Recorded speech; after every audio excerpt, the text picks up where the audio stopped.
6.5 Special Forms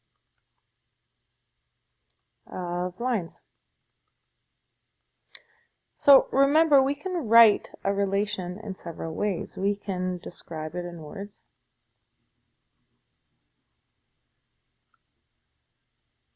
Describe using words. We can write it as an expression, which means no equal sign. We can write it as an equation, which has an equal sign, and we can graph it. So remember, those are the 4 different ways that I can ask the question to describe a relation. So let's define a few things. A horizontal line is like a horizon.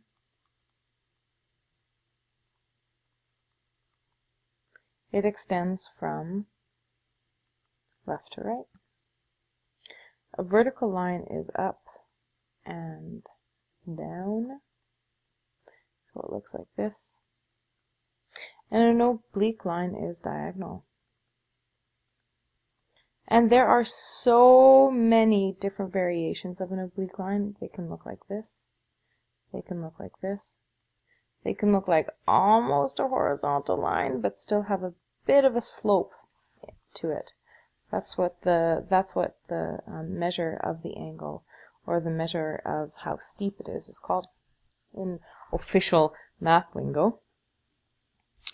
So there's only one example, but 3 parts of it. So for each equation below, create a table of values, draw a graph of the relation, and describe it as horizontal, vertical, or oblique. So let's start with A. Y equals 3. So we can have our x here and our y here. And what's really great about horizontal and vertical lines is that really there's only one answer that you can get. So I can say, you know, -2, -1, 0, 1, 2, 3. And what does A say? Y equals 3. So if x equals -2, what does y equal? 3. If x equals -1, what does y equal? 3. What about 0? 3, 3, 3, 3. So when I plot this, I'm going to say, okay, x equals -2, y equals 3. If I were to say x equals -1, y equals 3. See where I'm going with this? 3's all over the place. 6 is 3. -6 is 3.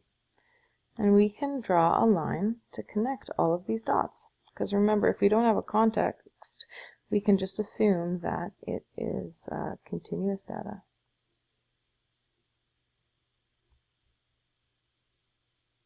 Ta-da! There you have it. What about B? B is going to take a little bit more work, and I'm just going to copy it down here. X plus 2y equals 6. X plus 2y equals 6. So we're going to set up our x's and we're going to set up our y's. And what I want to do here is do something a little bit fancy footworky. Okay, I'm going to isolate the y. So if I were to say subtract x from both sides, I'm going to get 2y equals 6 minus x.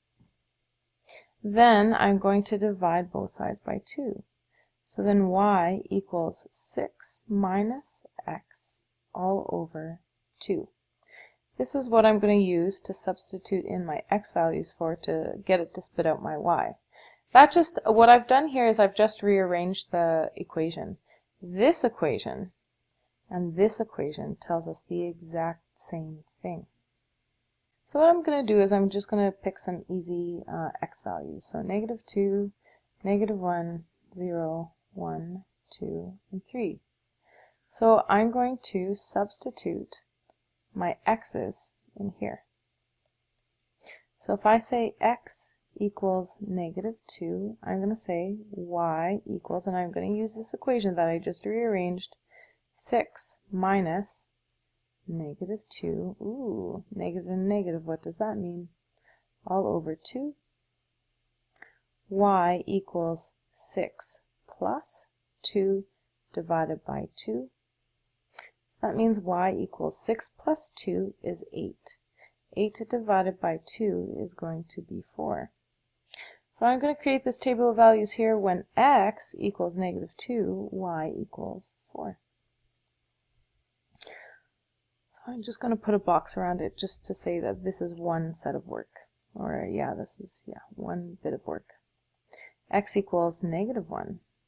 So then y equals, and I'm just going to substitute in my x value of negative 1 in here, y equals 6 minus negative 1 all over 2. That means it's 6 plus 1 divided by 2.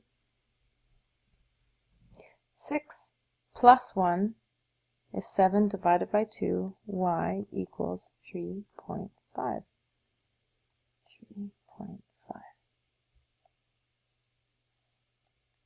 What happens when x equals 0?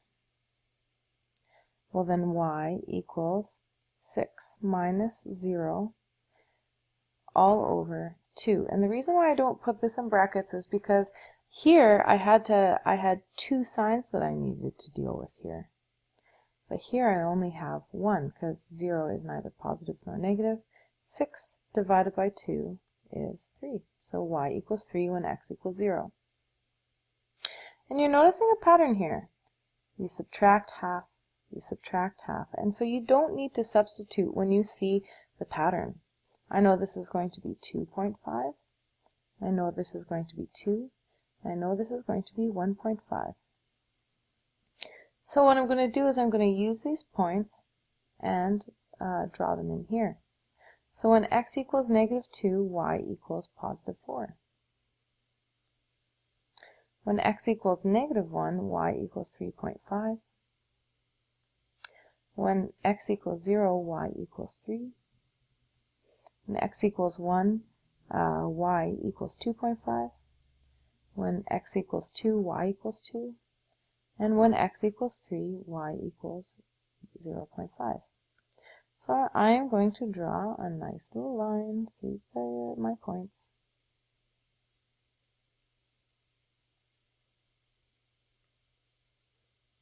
Fix it up here. There we go. And there's my line. This guy right here is oblique because we have a diagonal. We have both an x and a y in the equation.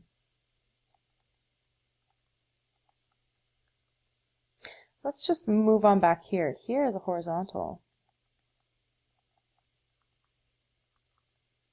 We only have y in the equation. Okay, on to the last one. 4x equals negative 8.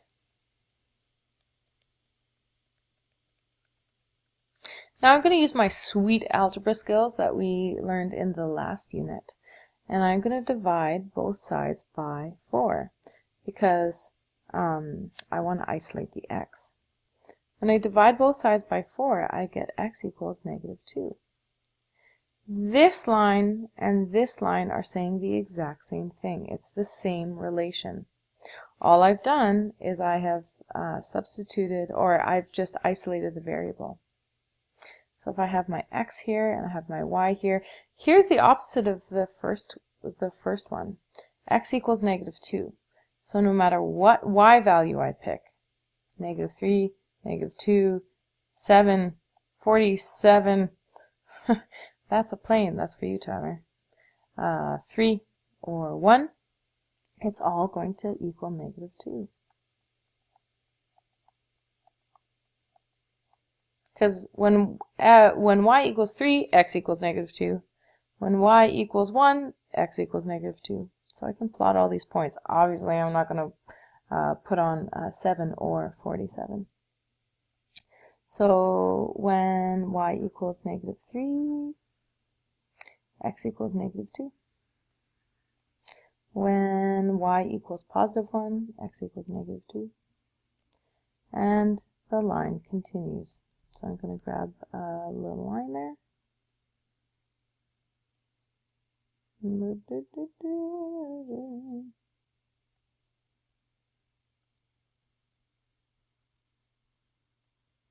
And there you have it. This is our vertical line.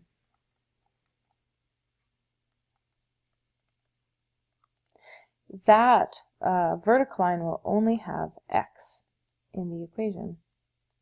So in summary, vertical lines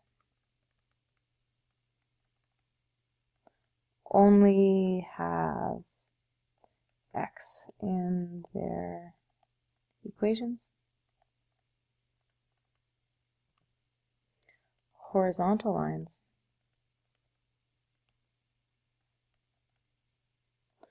only have y in their equations. And oblique lines